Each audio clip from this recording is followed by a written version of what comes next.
তো আজকে আসা হচ্ছে ধনুরাশি নিয়ে।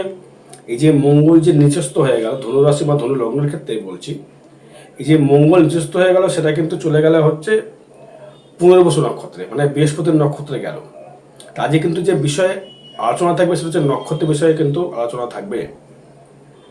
মূলা, পূর্বাষাঢ়া এবং উত্তরাষাঢ়া, এই তিনটি নক্ষত্রের যে ভিত্তিক যে পর্যালোচনা থাকবে। এই মঙ্গল আপনার ক্ষেত্রে যেভাবে দৃষ্টি করছে, কিছু কিছু জিনিস কিন্তু সাবধান কিন্তু অবলম্বন কিন্তু আপনাকে করতে হবে, বা কিছু কিছু সময় কিন্তু সাবধান অবলম্বন দ্বারা কিন্তু আপনাকে এগোতে হবে। কারণ সেই মঙ্গল দৃষ্টি করবে কিন্তু আপনার তৃতীয়ভাবে এবং ধনস্থানে এবং একাদশভাবে। তবে ধনুর ক্ষেত্রে কিন্তু কিছু কিছু জিনিস সাবধান থাকতে হবে। যে সাবধান থাকতে হবে, এক নম্বর হচ্ছে আপনার নক্ষত্রটা দেখতে হবে কি নক্ষত্র।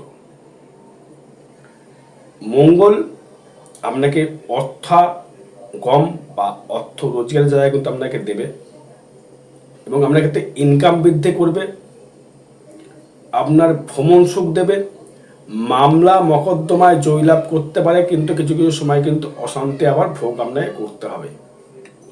কারণ আমি লিখেছি দেখুন, সাফল্য পাবেন কিন্তু কিছু বিষয়ে সাবধান হতে হবে।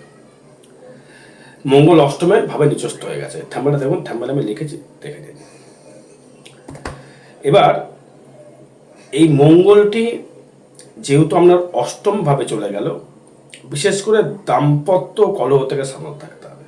দাম্পত্য কলহ এবং চলাফেরায় সাবধান, খুবভাবে চলাফেরায় সাবধান থাকতে হবে খুব। বাইক যারা চালান, গাড়ি যারা চালান, সাইকেল যাই চালান না কেন, ঊর্ধ্ব জায়গা থেকে পতন ভয়, অ্যাক্সিডেন্টের জায়গা কিন্তু থাকছে, যেহেতু রাহু দৃষ্টি করছে মঙ্গলকে। কিন্তু আবার অষ্টম ভাব থেকে যেমন অ্যাক্সিডেন্টের যোগ পাওয়া যায়, তেমনি কিন্তু ফাটকা ইনকামও কিন্তু পাওয়া যায়, যেহেতু রাহু কিন্তু আপনার ক্ষেত্রে রাহু কিন্তু সেই কানেকশন তৈরি করছে। রাহু কানেকশন তৈরি করলো, এর মধ্যে দেখুন রাহু কিন্তু দৃষ্টি করছে আপনার অষ্টমেই। তার মানে অষ্টমে রাহু মঙ্গল থাকার জন্য যে সাবধান অবলম্বন করতে বলছি আমি, এটা কি অ্যাক্সিডেন্টের যোগ দেবে নাকি ফাটকা অর্থ দেবে, এইটা বোঝা বড় মুশকিল হয়ে যায় ট্রানজিট ব্যাপারে। কিন্তু যেহেতু পুনর্বসু নক্ষত্র যেহেতু থাকছে, সেখানে দেখতে হবে যে আপনার নক্ষত্র বেসিক সেটা কতটা ডিগ্রিভাবে দিচ্ছে, সেটা কোন নক্ষত্র দিচ্ছে, জন্ম, সম্পদ, বিপদ, নাকি প্রত্যারী, সাধন, বধ, মৃত্যু, অতিমৃত্যু, কোন নক্ষত্র দিচ্ছে সেটা দেখতে হবে আপনার নক্ষত্র বেসিক।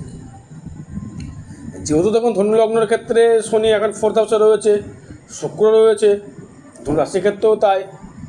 তার মানে এখানে কি কোনো মামলা মকদ্দমা জটিলতা দিতে পারে, নাকি জীবন হানি করতে পারে, নাকি বাস্তু থেকে আপনাকে ডেভেলপমেন্ট করতে পারে, জানতে হবে। এবার দেখুন আপনার ক্ষেত্রে যেহেতু অষ্টমে মঙ্গল চলা, মানে দাম্পত্য কলহ সৃষ্টি হবেই, এটা আপনার কিচ্ছু করণীয় নেই।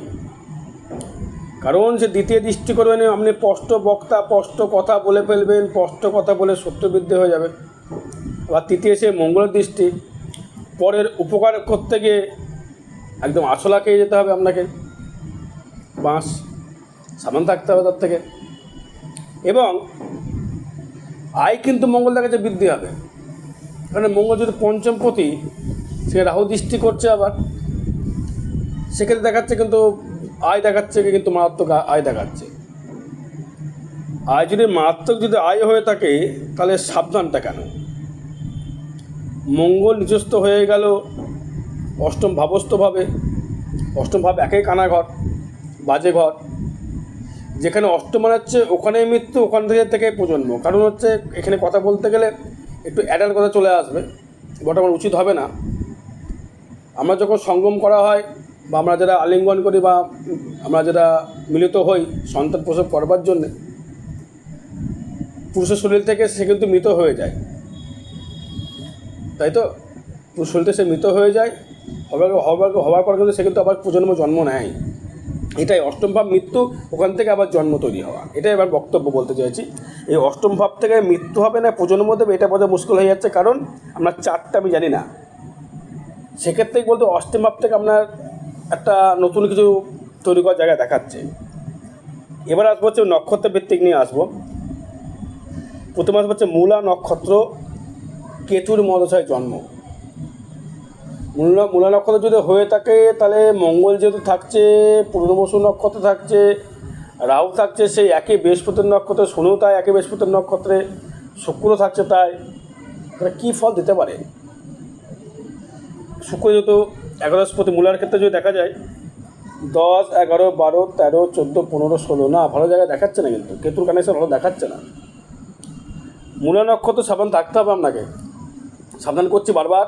মূলা নক্ষত্র সাবধান থাকুন, মোটামুটি জুন মাস পর্যন্ত সাবধান থাকুন আপনি, যতক্ষণ না মঙ্গল সিংহ রাশি করে আসছে সাবধান থাকুন দর্শক বন্ধু। আবার আবার বকরি হবে, কেন জুলাই মাস, আমি জুন বলবো না, মিনিমাম জুলাই মাস অবধি আপনি সাবধান থাকুন, চলাফেরা সাবধান থাকুন, আগুন থেকে সাবধান থাকুন। যদি মা বোন যদি হয়ে থাকেন গ্যাস জ্বালাবেন খুব সাবধানে, গ্যাস জ্বালিয়ে গ্যাস রান্না করে গ্যাস নিভিয়ে দেবেন। একে গরমকাল, গরম পড়ে যাচ্ছে, একে সব কিছু শুকনো হয়ে থাকে, কোনো রকমভাবে যদি কোনো রকম অগ্নিদগ্ধ হয়ে যায় তাহলে সমস্যা হয়ে যাবে একদম। কেউ কিন্তু সুসাইড করার টেন্ডেন্সি নেবেন না, রাগের মাথায় পড়ে কোনো রকম বাজে ডিসিশন কিন্তু নেবেন না দর্শক বন্ধু। মা বোনের ক্ষেত্রে বলছি বা পুরুষের ক্ষেত্রে বলছি, এটা কিন্তু কখনো নয়, করা যাবে না, সাবধান হতে হবে আগে থেকে বলছে। কারণ অষ্টম ভাব দ্বিতীয় মঙ্গল দৃষ্টি করবে, মাথা গরম হয়ে যায়, প্রচণ্ড মাথা গরম হয়ে গেলে, মাথা গরম হয়ে আপনি কোনো রকম ডিসিশন নিয়ে ফেললেন, সেটা কিন্তু একদমই কখনো করবে না দর্শক বন্ধু। আমার একটা রিকোয়েস্ট, করজ, নিবেদন, পারলে আমার সাথে যোগাযোগ করবেন। দাদা আমার মন এরম হচ্ছে, আমি কী করবো, আমি অবশ্যই আপনাকে সঠিক পথ দেখাবো। তাই বলে কোনো রকম বাজে ডিসিশন দিদি ভাই দাদা ভাই নেবেন না, আমি সাবধান করে দিচ্ছি। অগ্রিম বার্তা দিয়ে দিলাম, জ্যোতিষ মানে হচ্ছে অগ্রিম বার্তা দিয়ে দেওয়া। যারা মামলা মকদ্দমায় জড়িয়ে যাচ্ছেন, আমি কিন্তু মূলা নক্ষত্রের ক্ষেত্রে কিন্তু খুব একটা ভালো ফল থেকে দেখা যাচ্ছে না, না শনি দিচ্ছে, না রাহু দিচ্ছে, না মঙ্গল দিচ্ছে। তার মানে মূলা নক্ষত্রে কিন্তু মা বোনের থেকে, অগ্নি থেকে সাবধান থাকতে হবে, বাজে ডিসিশন নেওয়া যাবে না, দাম্পত্য কলহ খুব লাগবে, দাম্পত্য কলহ খুব বাড়বে। তাই বলে ওই যে ডিভোর্সের মামলা বা পুলিশ কেস করে ফেলেন না। হয়তো আপনার রাগ করে আপনার হাজব্যান্ড আমাকে দুটো ঘা মারে দিল রাগের মাথায়, আপনি মেরে দেন, সেখানে আপনি থানায় চলে গেলেন, ডিভোর্স ফাইল করে ফেললেন, কিছুই হবে না, পরের ঠিক হয়ে যাবে। এবার আসতে হচ্ছে আমি পূর্বাষাঢ়া নক্ষত্র, 20 নম্বর নক্ষত্র, শুক্রদশায় জন্ম। এই শুক্র হচ্ছে আপনার ক্ষেত্রে যে দশা জুলাই শুক্র কিন্তু তুঙ্গে রয়েছে, সেভাবে বক্রি হয়ে গেল। শুক্রের যদি দশা যদি হয়, শুক্রের ক্ষেত্রে যদি কী কী ফল পাবেন, 20, 21, 22, 23, 24, 25 জন্ম, সম্পদ, বিপদ, ক্ষেম, পুত্রের সাধন, খুব ভালো ফল দেবে। আপনি স্বাধীনতা প্রিয় হবেন, যা যা সাধনা করবেন শেষের ক্ষেত্রে আপনি ভালো ফল পাবেন এবং মনের দিক থেকে শান্তি পাবেন, সংসার সুখের হবে, বিবাহ হবে, অর্থনৈতিক পরিকাঠামো বৃদ্ধি হবে, অর্থের দিকে কোনো সমস্যা থাকবে না, মানসিক দূরতা বৃদ্ধি করবে, মনের মিলটা অত্যধিক স্বামী স্ত্রীর মধ্যে বাড়বে এবং মাঝে মধ্যেই দেখবেন আমরা ক্ষেত্রে ফাটে কিছু অর্থ আপনি পাবেন, ফাটকা অর্থ। 15 এপ্রিল পরে আরও বেটার পাবেন। মঙ্গল যত সে ডাউন হয়ে যাক না কেন, এই মঙ্গল যেহেতু পূর্ববসু নক্ষত্র রয়েছে, 7 নম্বর নক্ষত্র রয়েছে, আপনার ক্ষেত্রে 7 নম্বর মানে হচ্ছে আপনার ক্ষেত্রে বললাম সাধন নক্ষত্রে, জন্মসা বিপদ ক্ষেম পুত্রের সাধন নক্ষত্র রয়েছে, সেক্ষেত্রে আপনি ভালো ফল পাবেন, দাম্পত্য সুখ পাবেন, আর্থিক ডেভেলপমেন্ট হবে, ভালো বন্ধুবান্ধব লাভ করতে পারবেন, আয় বৃদ্ধি করবে, কর্ম বৃদ্ধি করবে, মান সম্মান বৃদ্ধি করবে এবং আমাদের কর্মের জায়গায় জটিলতা কেটে যাবে, আত্মীয় প্রয়োজন গৃহে আসবে, গৃহে কোনো শুভ অনুষ্ঠান যোগ দেখা যাচ্ছে, মানসিক মনোবিকার থেকে শান্তি পাবেন। মানসি ঢাইয়া চলছে, আমরা এখন সিংহ ধনু ঢাইয়া চলছে, মানছি ঢাইয়ার একটা তো এফেক্ট থাকবেই, থাকলেও সমস্ত কিছু দেবেন আশা করি। এবার হচ্ছে ফোর্থে, যারা গাড়ি কিনতে চাইছেন গাড়ি আপনি কিনুন। পূর্বাষাঢ়া নক্ষত্র, গাড়ি কিনতে চাইছেন গাড়ি কিনুন, কোনো সমস্যা আপনার দেবে না। গাড়ি কিনুন, রিল্যাক্স করুন, ভ্রমণ করতে যান, কোনো অ্যাক্সিডেন্ট যোগ আপনার নেই। মা বোনের থেকেও তেমন যোগ, খারাপ যোগ দেখতে পাচ্ছি না পূর্বাষাঢ়া নক্ষত্র থেকে। মামলা মোকদ্দমা যদি জমি জায়গায় নিয়ে হয়ে থাকে, যা বা যারা বাড়িঘর যারা করেছেন, পাশের বাড়ি থেকে কেউ হয়তো ইনজেকশন জারি করে দিয়েছে, বাড়ি কমপ্লিট করতে পারেননি, তাদের ক্ষেত্রে ভালো যোগ পাবেন। এবং যারা গিয়ে শুভ অনুষ্ঠান দিতে চাইছেন, হয়তো গৃহ নির্মাণ আপনার হয়ে গেছে, তারা আগামী 13 তারিখ পূর্ণিমার দিন বাড়িতে গৃহপ্রবেশ করতে পারেন, ভালো শুভ দিন রয়েছে। এবং একটা কথা বারবার বলবো, বাস্তু মেনে বাড়ি করা উচিত, যে কোনো বিষয়ে বলবো আমি, নাহলে এখানে অনেক গল্প বেরিয়ে যাবে। অনেক কাস্টমারকে দেখেছি, অনেক ক্লায়েন্টকে দেখেছি, তার বাড়িতে প্রচুর সমস্যা হয়েছে, আমাকে ভিডিও পাঠিয়েছে, বাড়িতে নেগেটিভ এনার্জি ভরপুর, বাড়ি সব ঠিক আছে, বাড়ি থেকে ঘরের ভেতর ঢুকেছে অশান্তি সংসারে। বাস্তুটা ফ্যাক্টর, যেখানে বসবাস করছি আমি, কোন শান্তির জায়গা পাচ্ছি না কেন, ওটা বাস্তু ঠিক করা যায়। যাই হোক, আগামী 13 তারিখে থাকবো হচ্ছে তারাপীঠ মহাশ্মশানে পূর্ণিমার দিন। যে কোনো গ্রহদোষ প্রশমিত করবার জন্যে বছরের শেষ পূর্ণিমা, মানে যেহেতু বাংলা মাসের, আমরা বাঙালি, বাংলা মাসের লাস্ট একদম পুরো একদম পূর্ণিমা, সে পূর্ণিমা তিথিতে গ্রহদোষ প্রশমিত করা হবে তারাপীঠ মহাশ্মশানে। লিগাল কাজ, যে কোনো সমস্যায়, মামলা মোকদ্দমা হোক, কেউ বান মেরেছে আপনাকে, কেউ ক্ষতি করেছে আপনার, দোকান চলছে না, ব্যবসা চলছে না, সংসার অশান্তি, গোপন শত্রু, ধার দেনায় জড়িয়ে গিয়েছেন, লোকে প্রেশার করছে, এসে সমাধান করা যাবে যদি লিগাল হয়, সত্যি যদি হয় তবে আসবেন। আপনি দোষ করেছেন, ঠিক করতে চাইছে, সেটা আমি ঠিক করে দিতে পারবো না, হবে না, ঠিক টাকা দিলেও হবে না, কোটি টাকা দিলেও সম্ভব নয়, বোঝা গেল। এবার আসবো হচ্ছে আমি আপনার ক্ষেত্রে উত্তরাষাঢ়া নক্ষত্র, রবির মহাদশায় জন্ম, মানে হচ্ছে হিসেব মতো আসছে রবি, মানে 3 নম্বর ভাইব্রেশন আসছে। এবার দেখুন আপনার ক্ষেত্রে মঙ্গল কি ফল দিতে পারে। 3, 4, 5, 6, 7 জন্ম, সম্পদ, বিপদ, ক্ষেম, প্রত্যারী, ভালো ভালো আপনি পাবেন। প্রত্যাখ্যান করার, ওভার ট্রাম করতে পারবেন, ওভার ট্রাম। আমি করেছিলাম, আমি পারবো, আমার দ্বারা সম্ভব, আমি করতে পারি, এই মনোভাব মঙ্গল আপনাকে দেবে।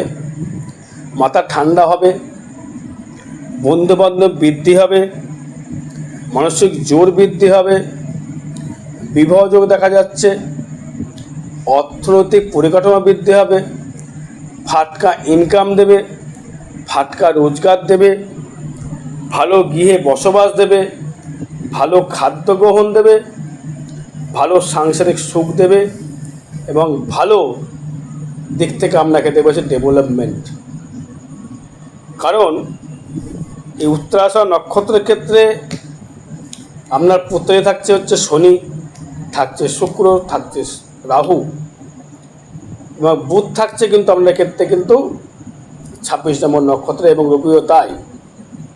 রবি আর বুধ কি দিতে পারে আপনাকে, মানে যদি 21, 22, 23, 24, 25, 26, আবার তোমার যা 26 জন্ম, সব বিপদকে মধ্যে সাধারণ নক্ষত্রে, সাধারণ নক্ষত্রে রবি কিন্তু ভালো ফল দেবে, বুধও কিন্তু আপনাকে কিন্তু অবশ্যই করে ভালো ফল দেবে। তেমনি এজুকাল যেটা পাচ্ছি আমি ধনুরাশি ধনু লগ্নের ক্ষেত্রে, সেটি হচ্ছে সুফল পাওয়া যাচ্ছে মোটামুটি। মঙ্গল খুব একটা খারাপ ফল দিচ্ছে না। রবি যেই 15 এপ্রিল তুঙ্গি হবে, আপনার কর্মের জায়গায় ডেভেলপমেন্ট, আর্থিক জায়গায় ডেভেলপমেন্ট, মান সম্মান ডেভেলপমেন্ট, এটা কোনো নক্ষত্র বলছি না, এটা শুধু ধনুলগ্ন ধনুরাশির ক্ষেত্রেই বলছি। মামলা মোকদ্দমা থেকে জয়লাভ দেখাচ্ছে কিন্তু এখানে, এবং ষষ্ঠে বৃহস্পতি থাকার জন্য স্থায়িত্ব কর্মলাভ দেখাচ্ছে, স্থায়িত্ব ডেভেলপমেন্ট দেখাচ্ছে, স্থায়িত্ব উন্নতি আপনাকে দেখাচ্ছে। তোমার ধনুরাশি ধনুলগ্নের ক্ষেত্রে কিন্তু খুব একটা খারাপ ফল দেখা যাচ্ছে না, মোটামুটি মঙ্গলটা নিজস্ব হওয়ার জন্য। মঙ্গল নিজস্ব থাকবে মোটামুটি জুলাই মাস অবধি, তার মধ্যে আবার ধরুন বৃহস্পতি ঢুকে যাবে আপনার সপ্তমে, রাহু চলে যাবে তৃতীয়, ফাটকা ইনকাম, হু করে ফাটকা ইনকাম দেবে। এখন মঙ্গলনিয়স্ত হওয়ার জন্যে, রাহু দৃষ্টি করবার জন্য সাবধানে চলাফেরা করতে হবে। সংসারে গোলযোগ লাগলে একজনকে চুপ থাকতে হবে স্বামী স্ত্রীর মধ্যে। জুয়া খেলার আগে, লটারি কাটার আগে ভাবতে হবে কী করবো। জন্মদিন বিচার করে নিয়ে খেলতে হবে। IPL খেলতে যাচ্ছেন, সেটাকে ভেবে নিয়ে খেলতে হবে। গাড়ি বাইরে বের করছেন, হেলমেট পরে গাড়িতে ভালো করে বেরোবেন। আগুন থেকে সাবধান থাকবেন। কাউকে কোনো কটু কথা বলবেন না। মাথা গরম হয়ে মাথা ঠান্ডা করে ফেলবেন। বাইরে পারলে দেয়ালে তো ওখানে ঘুষি মেরে নিন, কিন্তু কাউকে কোনো কটু কথা বলবেন না। রাগ উঠেছে, দেয়ালে দুটো ঘুষি মেরে রাগ কমিয়ে নিন। সত্য বৃদ্ধি করবেন না। যদি কর্মের জায়গায় সত্য খেতে বসে রয়েছে তো করার দরকার নেই। আর বিশেষ জানতে যোগাযোগ করবেন দর্শক বন্ধু জয় মাতারা যোগের বামদেব। আর আগামী যেটা বললাম 13 তারিখে থাকবো তারাপীঠ মহাশ্মশানে, যে কোনো গ্রহদোষ প্রশমিত করা হইবে। জয় মাতা, জয় মা, জয় মা, জয় মা।